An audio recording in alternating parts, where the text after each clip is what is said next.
Eneo la hifadhi ya Ngorongoro lipo kaskazini mwa Tanzania, magharibi mwa mkoa wa Arusha.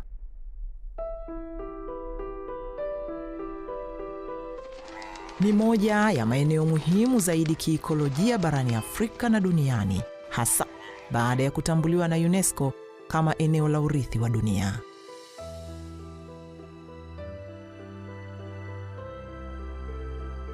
Hifadhi ya Ngorongoro inajivunia kuwa na wingi wa wanyamapori, mandhari za kipekee na ushahidi wa masalia ya kale ya zamadamu. Lakini kinachoifanya Ngorongoro kuwa ya kipekee zaidi ni kuishi pamoja kwa binadamu na wanyamapori ndani ya mfumo mmoja wa matumizi mseto ya ardhi. Hapa jamii ya Wamasai huchunga mifugo yao katika nyanda za kale za volkano, wakishirikiana na wanyama mwituni.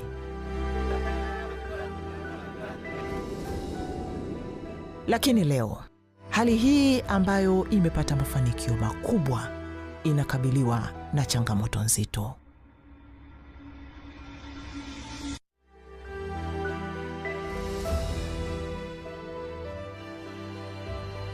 Tukianza na mafanikio ya uhifadhi, mfumo huu wa matumizi mseto umefanikiwa kulinda upekee wa Ngorongoro, hasa katika maeneo maalum ambayo hayaruhusiwi kufanya shughuli za kibinadamu.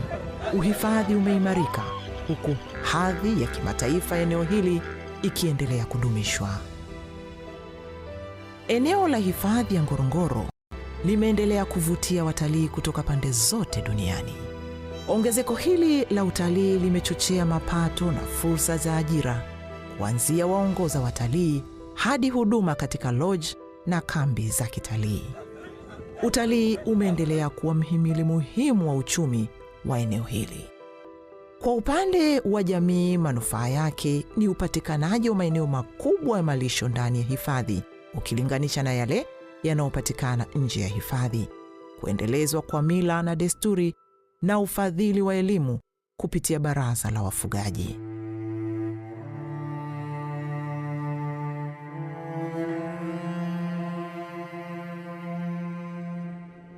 Hata hivyo, mafanikio haya yanaambatana na matatizo kadhaa yanayoongezeka kwa kasi.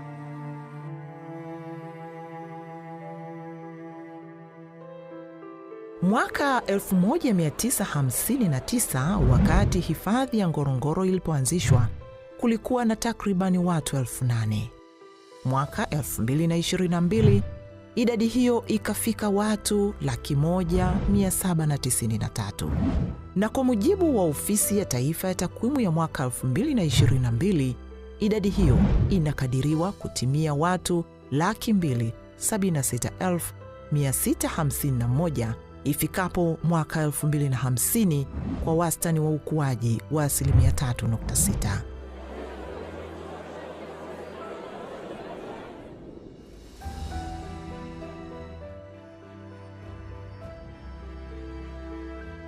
Hali hii inaongeza mahitaji ya matumizi ya ardhi kwa makazi, huduma za kijamii na shughuli za kiuchumi, wakati ukubwa wa eneo la hifadhi ya Ngorongoro hauongezeki.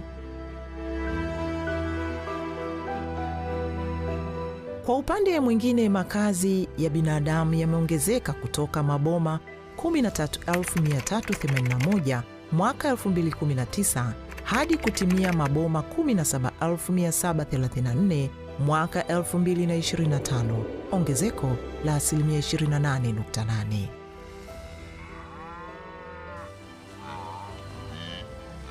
Hali hii inapunguza nyanda za malisho kwa mifugo na wanyamapori, na hivyo kuongeza ushindani wa matumizi ya ardhi na uharibifu wa mazingira. Hali kadhalika, idadi ya mifugo inayopatikana ndani ya Ngorongoro imepanda kutoka mifugo 261,723 mwaka 1960 hadi kufikia mifugo 715,466 mwaka 2022. Idadi hiyo ya mifugo iliyoongezeka inajumuisha ng'ombe 274,943, mbuzi 201,938, kondoo 26,553 na punda 11,032.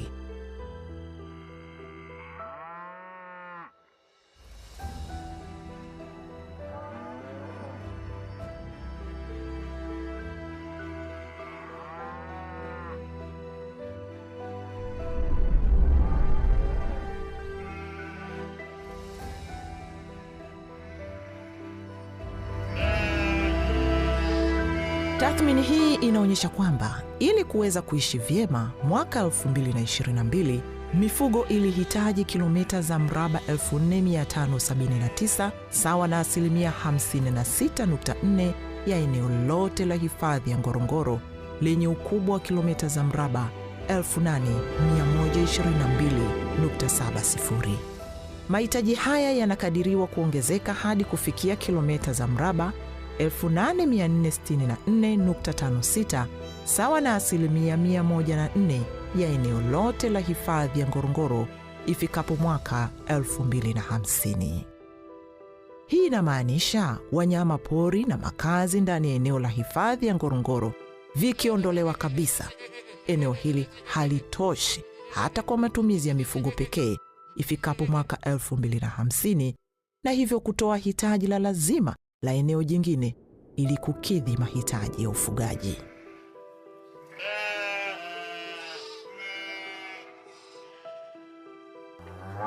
Licha ya takwimu kuonyesha kuwa idadi ya mifugo inaongezeka kila kukicha, uwezo wa ufugaji ndani ya eneo la hifadhi ya Ngorongoro kujikimu kiuchumi na kuwa na usalama wa chakula kwa kutegemea mifugo pekee umeendelea kuwa duni na kupungua.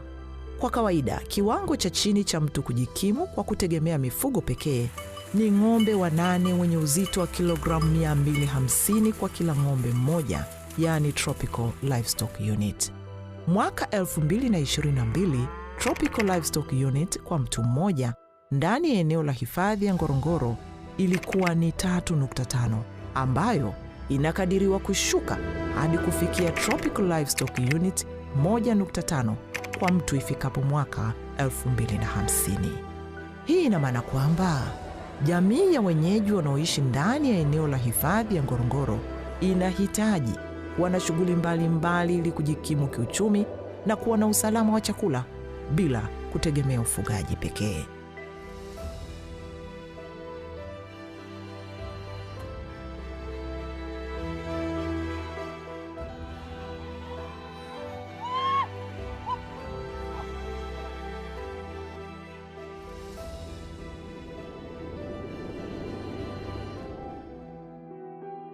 Kwa upande mwingine, tafiti zinaonyesha kwamba baadhi ya wanyamapori kama vile choroa, nyamera na swala twiga wametoweka kabisa katika bonde la Ngorongoro.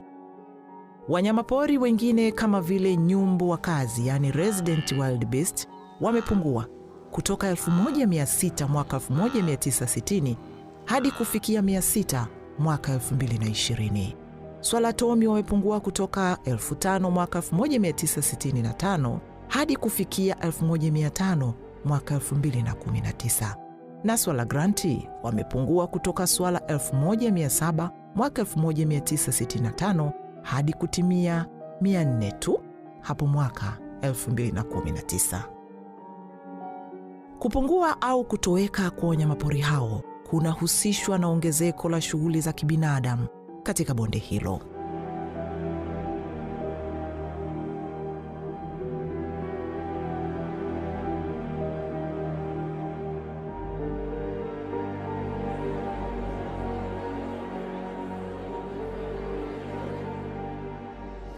Takwimu zinaonyesha kuwa kuanzia mwaka 2015 hadi mwaka 2025, wastani wa watu 7 wamekuwa wakiuawa kila mwaka na wanyamapori hadi kufikia jumla ya watu 77, wakiwemo watoto wa shule wanaosoma ndani ya eneo hili la hifadhi.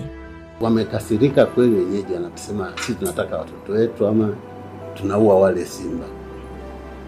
Kumtaka mtoto asome yale mazingira kweli kabisa ni kutendei haki. Watu 274 wamejeruhiwa na mifugo 1,450 imeuawa na wanyamapori katika kipindi hicho. uwepo wa magonjwa hatarishi ya kuambukiza yaani zoonotic diseases kama kimeta na kichaa cha mbwa yanaathiri binadamu, mifugo na wanyamapori kutokana na mwingiliano kati ya mifugo, wanyamapori na maisha ya kila siku ya jamii. Mnyama yoyote aliyekufa kwa kimeta, unaona kimeta ni hatari. Ukitaja kimeta hakuna utalii. Director of Veterinary Service au Wizara ya Afya wakadeclare tuna kimeta Tanzania hii, watalii wote hawaji.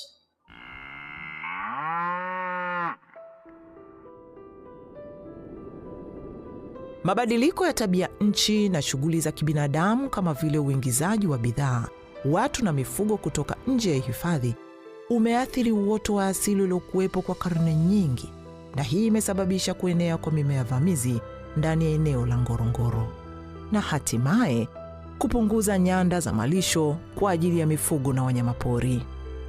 Hali hii inaongeza ushindani wa malisho na kusababisha uharibifu wa mazingira. Miongoni mwa mambo ambayo wananchi wanayahitaji ni kutumia eneo lote la hifadhi kwa shughuli za ufugaji, majengo ya kudumu, pamoja na shughuli za kujikimu kiuchumi kikiwemo kilimo. Mahitaji yanayokinzana na sheria iliyopo hivi sasa.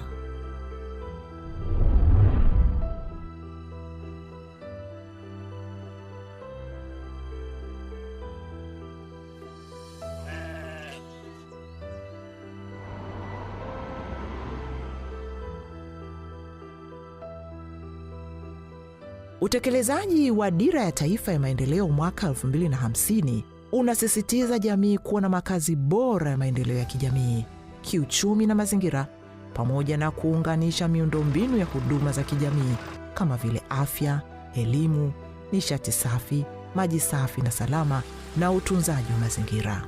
Hii ina maana kuwa jamii ya wenyeji wa Ngorongoro wanahitaji huduma bora za kijamii kama umeme wa uhakika, huduma za afya za kisasa, makazi bora, shule, maji na huduma za mifugo nje ya maeneo yaliyohifadhiwa.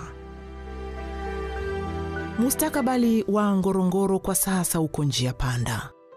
Kila njia tutakayoichagua ina faida na hasara zake, si kwa uhifadhi tu, bali kwa jamii, utalii na eneo hili la urithi wa dunia. Njia ni 3.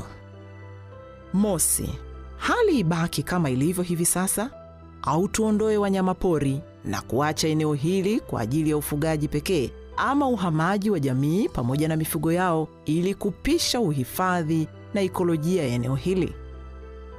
Hatimaye ni lazima tuchague njia moja yenye manufaa endelevu. Hebu tuziangalie hizo njia 3.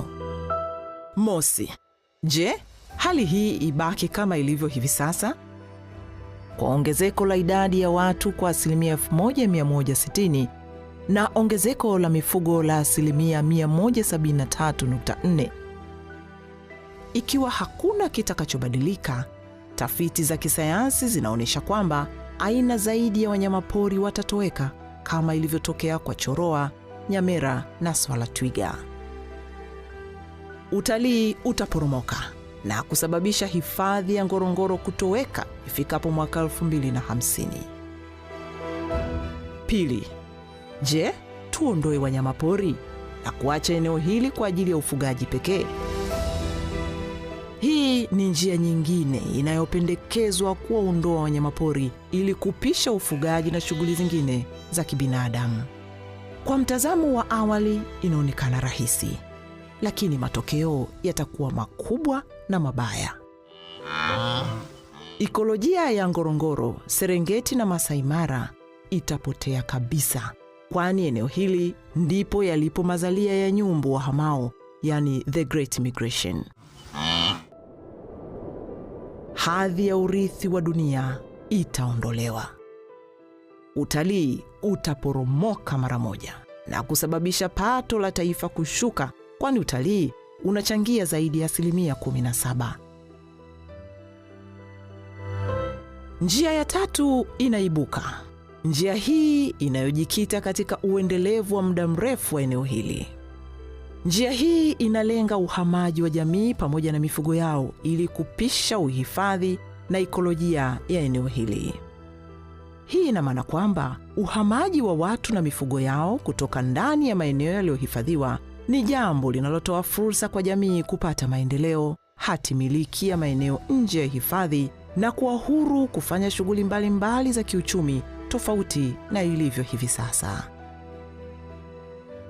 Matokeo ya haraka ya njia hii ni kwamba ushindani wa matumizi ya ardhi ndani ya Ngorongoro unaanza kupungua. Nyasi za asili zitaanza kurejea, mimea vamizi inaanza kudhibitiwa, idadi ya wanyamapori inaanza kuongezeka, ubora wa utalii unaimarika. Migongano ya maisha ya kila siku kati ya binadamu na wanyamapori inatoweka. Familia zilizohamishwa zinapata fursa mpya: umiliki wa ardhi, umeme wa uhakika, upatikanaji wa maji, shule za kisasa na huduma za afya, shughuli za kiuchumi zikiwemo kilimo na biashara. Bila shaka njia ya tatu inaonyesha manufaa endelevu kwa jamii, uhifadhi na utalii na urithi huu wa dunia. Hatuna budi kujiuliza maswali magumu. Je, kwa mazingira ya sasa, watu na wanyamapori wanaweza kuendelea kuishi kwa pamoja? Je, ni haki kuendelea kusisitiza watu kuishi maisha duni ndani ya hifadhi?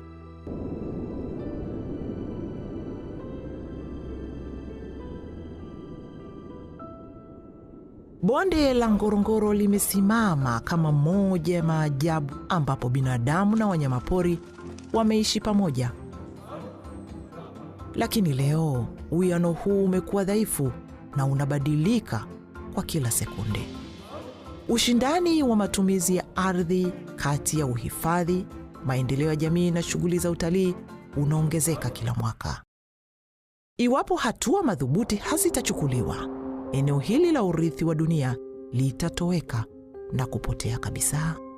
Uwepo wa hazina hii ya kiikolojia na uhai wa viumbe wanaoiita Ngorongoro nyumbani unatutegemea sisi. Chaguo ni letu. Tulinde urithi huu kwa vizazi vya sasa na vijavyo, na tusiache ukapotea mbele ya macho yetu. Wahenga wanasema, jamii hukua pale viongozi wanapopanda miti wakijua kwamba kivuli chake kitawanufaisha vizazi vijavyo. Tulinde hifadhi ya Ngorongoro. Tulinde hifadhi ya Ngorongoro.